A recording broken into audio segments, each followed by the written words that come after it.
Bismillahirrahmanirrahim. Assalamualaikum warahmatullahi wabarakatuh. Alhamdulillah, wassalatu wassalamu ala rasulillah, ma ba'du. Kaifa halukum teman-teman semua? Semoga antum semua dalam keadaan sehat walafiat, tidak kurang satu apapun, senantiasa dalam rahmat dan penjagaan Allah Subhanahu wa taala. Nah, teman-teman semua, pernahkah antum berjanji kepada seseorang, ya mungkin kepada orang tua kita, mau balik kampung misalnya, atau mungkin kepada relasi kita, mau ngopi bareng, bicarakan masalah pekerjaan, masalah bisnis atau yang lainnya, atau mungkin berjanji kepada sahabat kita atau teman karib kita, mau melakukan petualangan atau pendakian bareng misalnya. Nah, dalam agama kita yang mulia ini, ketika kita berjanji kepada seseorang, maka kita dianjurkan untuk mengucapkan kalimat insya Allah. Semoga Allah menghendaki. Semoga rencana kita dilancarkan oleh Allah Subhanahu wa taala. Mengapa demikian teman-teman semua? Karena kita tahu bersama bahwa kita ini hanyalah hamba. Ya, kita ini adalah hamba yang hanya bisa berikhtiar, hanya bisa berusaha, hanya bisa mempersiapkan segala sesuatunya.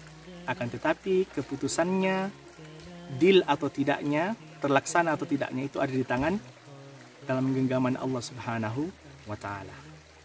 Nah, mungkin kita sudah prepare, persiapkan segala sesuatunya, sudah kita tentukan tanggalnya, tanggal sekian, semua peralatan sudah kita lengkapi, sudah mantap. Intinya sudah siaplah untuk berangkat. Akan tetapi pas hari H, ya qadarullah wa ma syaa fa'ala, ternyata tidak jadi berangkat. Ya, mungkin karena ada sesuatu yang lebih penting, ada kegiatan lain yang lebih utama dari itu, sehingga kita tidak jadi berangkat. Nah, ketika terjadi hal seperti itu teman-teman semua, tidak sesuai antara apa yang kita inginkan dengan kenyataan, maka kita ucapkan qadarullah wa ma syaa fa'ala. Ini semua kehendak dari Allah Subhanahu wa taala.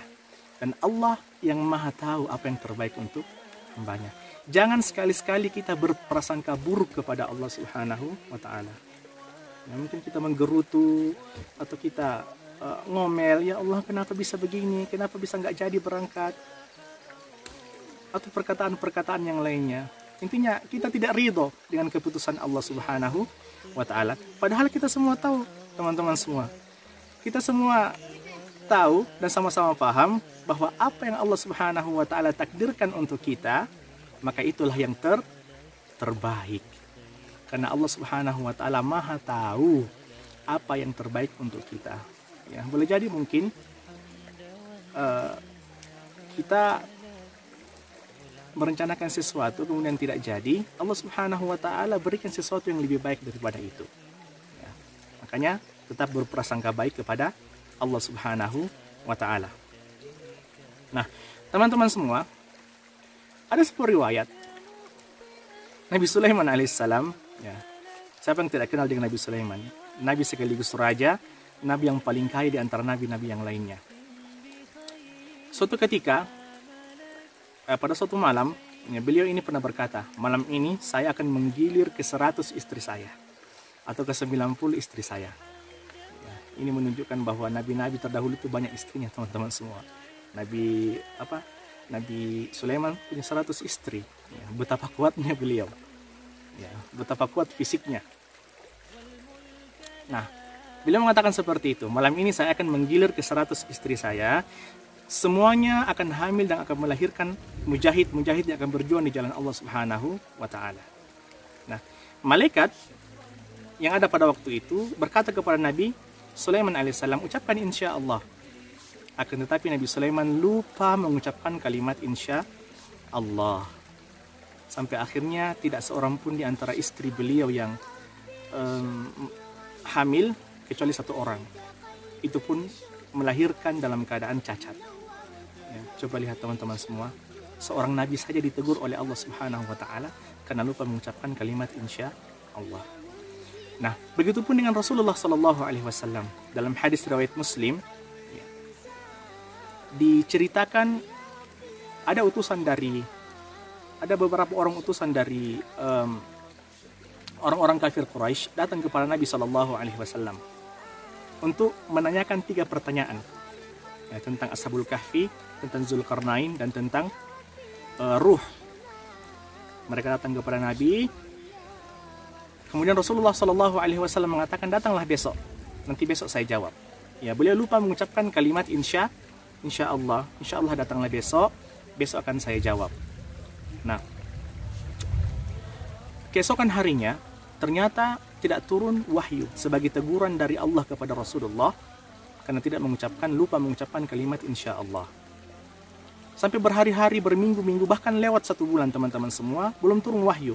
Sampai akhirnya Allah Subhanahu wa Ta'ala turunkan wahyu untuk menjawab ketiga pertanyaan ini. 2 Allah jawab dalam surah Al-Kahfi sebagai sababun nuzul dari surah Al-Kahfi, dan 1 Allah jawab dalam surah Al-Isra.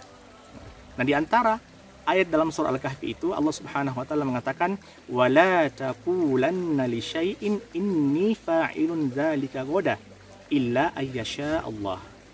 Wahai Muhammad, jangan engkau mengatakan besok saya ingin melakukan ini, besok saya ingin melakukan itu, akan tetapi ucapkan insya Allah, besok saya ingin melakukan ini, besok saya ingin melakukan itu, sebagai bentuk ikhtiar kita kepada Allah Subhanahu wa Ta'ala.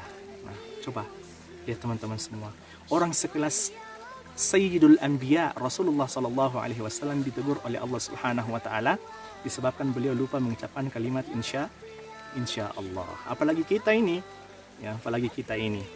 Nah, teman-teman semua, nah sekarang sudah paham kan mengapa kita perlu mengucapkan kalimat insya Allah dalam setiap kegiatan kita ketika kita berjanji kepada seseorang.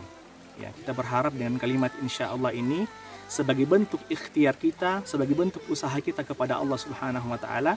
Semoga Allah mengabulkan rencana-rencana kita itu. Semoga Allah melancarkan setiap kegiatan-kegiatan yang kita rencanakan. Karena kita tahu semua, teman-teman semua, bahwa manusia hanya bisa berusaha, berikhtiar, akan tetapi keputusannya ada di tangan Allah Subhanahu wa Ta'ala. Semoga bermanfaat. Barakallahu fikum. Assalamualaikum warahmatullahi wabarakatuh.